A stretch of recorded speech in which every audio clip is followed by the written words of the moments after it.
Now we are having Mrs. Anna Borduzha from Mabrian Technologies with us today. She will be doing the keynote presentation on tourism outlook. We've heard from the economists that the tourism outlook is quite positive, 8% of increase comparing to 2021. But I'm sure that, Anna, you will give us a little bit more information on the data that you have. Please, the stage is yours.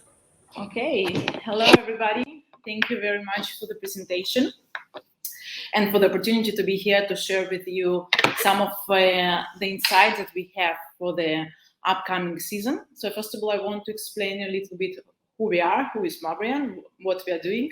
So Mabrian is a travel intelligence company. We provide valuable information to the destination and travel companies so they can make better strategic and operational decisions and also to react to any change in the market. So we work with huge amount of data. And we analyze this data in order to provide insight in 6 main areas: demand and targeting, air access to the destination, everything what is related to air connectivity, branding and communication, client experience, destination benchmarking, and also tourism sustainability.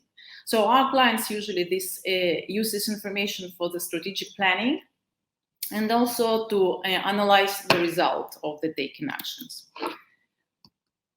We work with huge amounts of data and different kinds of data, from Google Trends to social listening, flight data, accommodation analysis, prices and reviews, spend data or mobile data. With all this data set, what we try to do is to analyze travelers' behavior during the 4 main travel stage. From the dreaming and inspiration moment, when our future visitors just inspire themselves by looking to the information available in the internet, so we know what they find during their search, what they're looking for, so we can analyze when they start to look for the flight tickets to come to the destinations.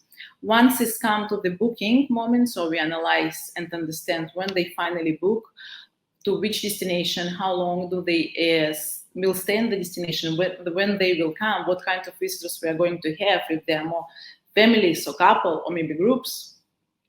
Once they are at the destination, so we also analyze their behavior in order to understand what their main interest and perception of the destination, on what and how much do they spend, how do they move, if they come for a day trip or they stay longer at the destination.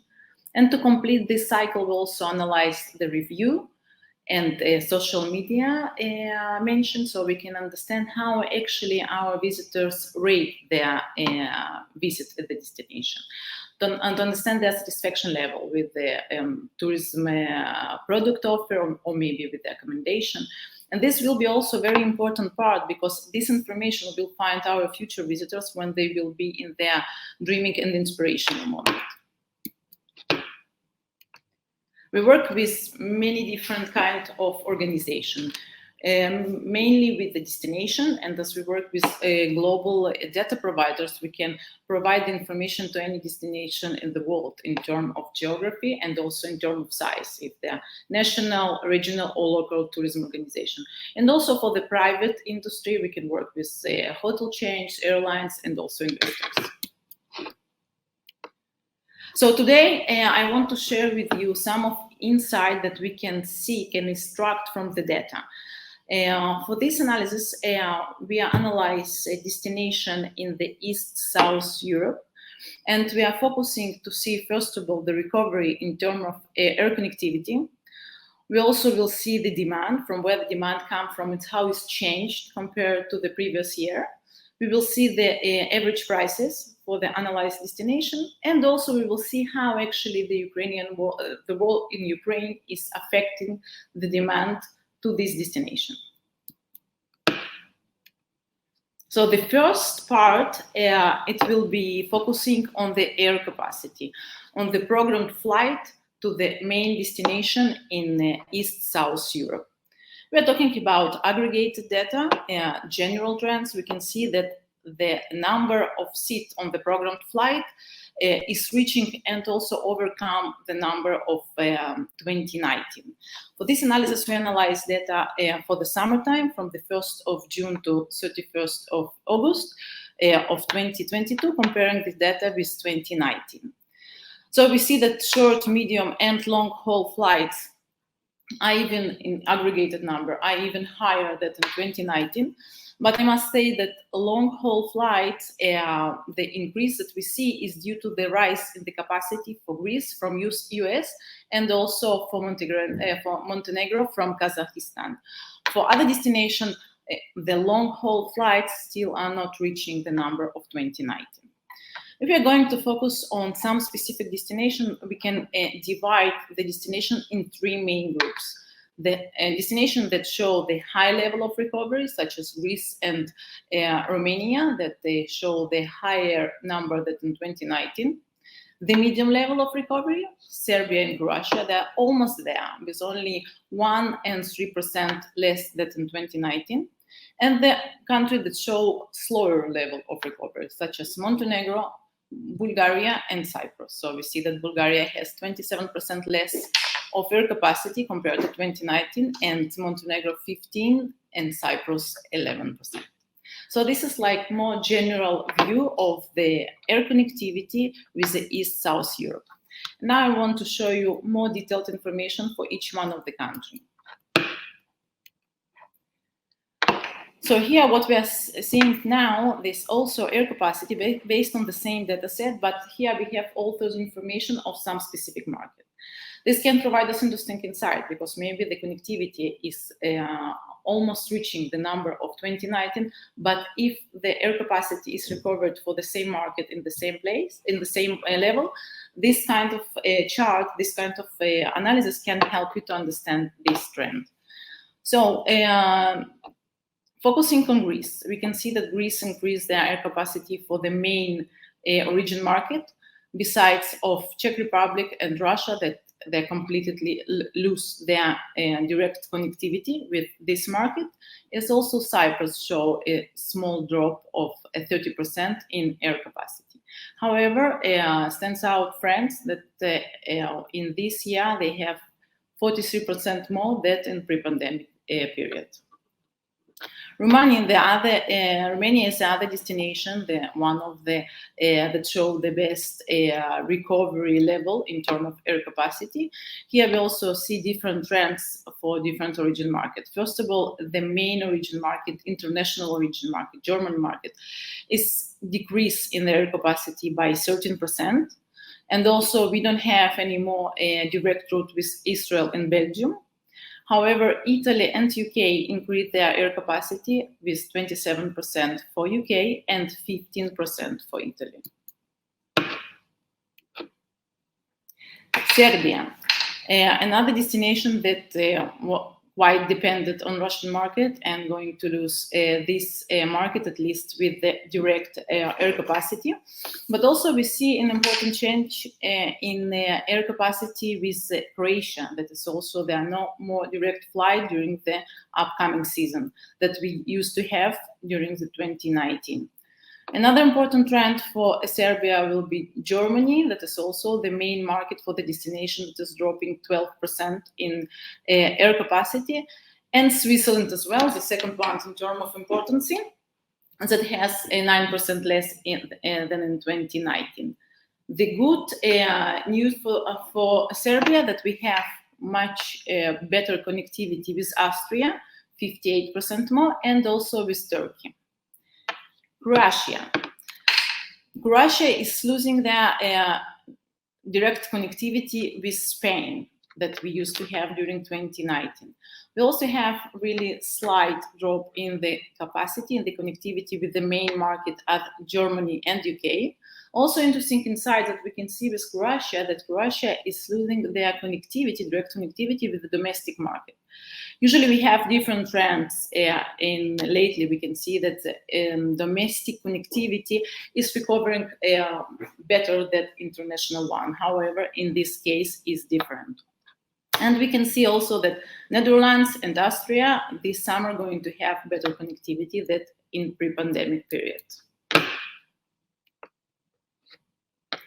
Montenegro. Montenegro is a destination that was depend a lot on Russian market, and of course this year there are no direct flight, and it's one of the main insight for this destination for the upcoming season. We're also losing the direct connectivity with Slovenia, and also Germany, one of the important markets for the destination, is having 24% less in the direct connectivity with the destination.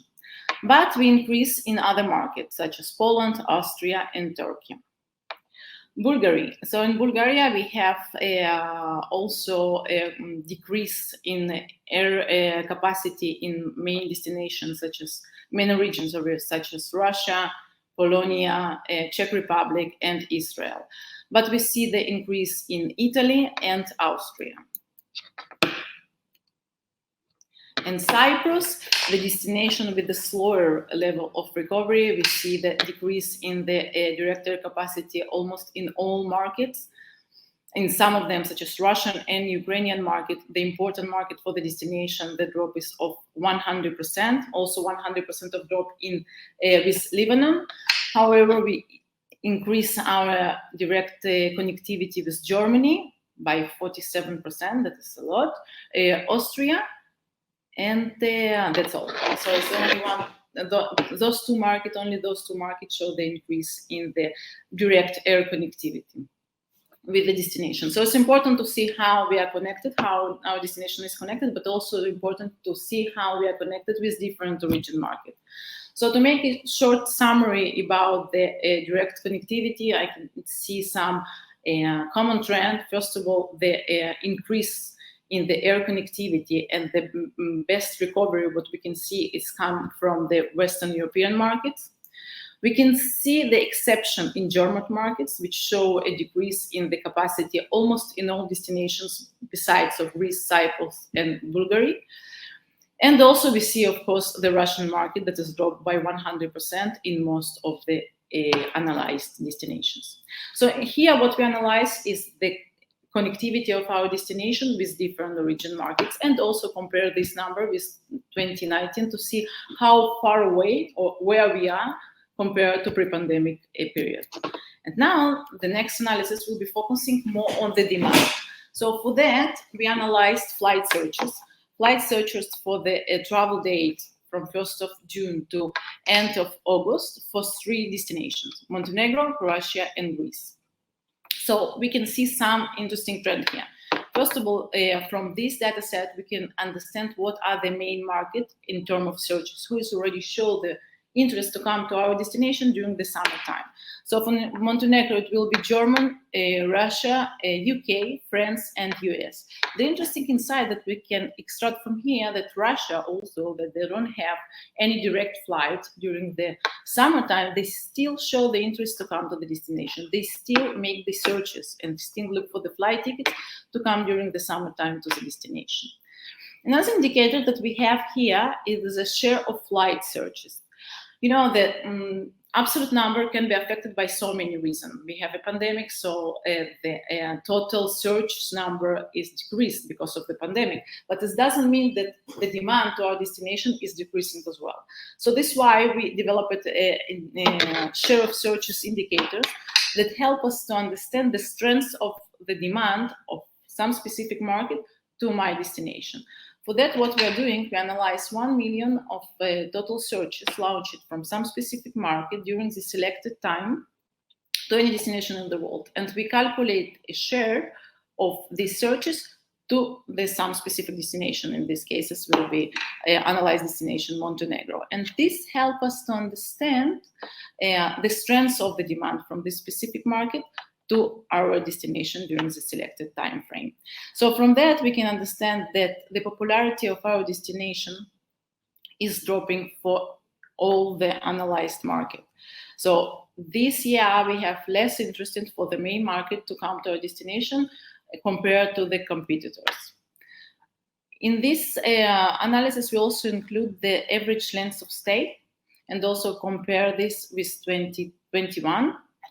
So here what we can see, the common trend that the market that plan to stay longer at the destination, the desirable length of stay, Germany, US and also Russian Federation. So those markets, when they come to the destinations, they stay longer than other one.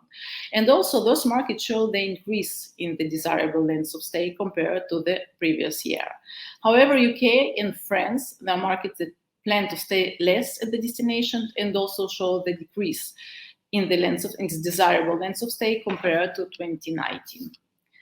For Croatia, what we can see that their main markets for the upcoming season are UK, Germany, France, Italy, and Poland.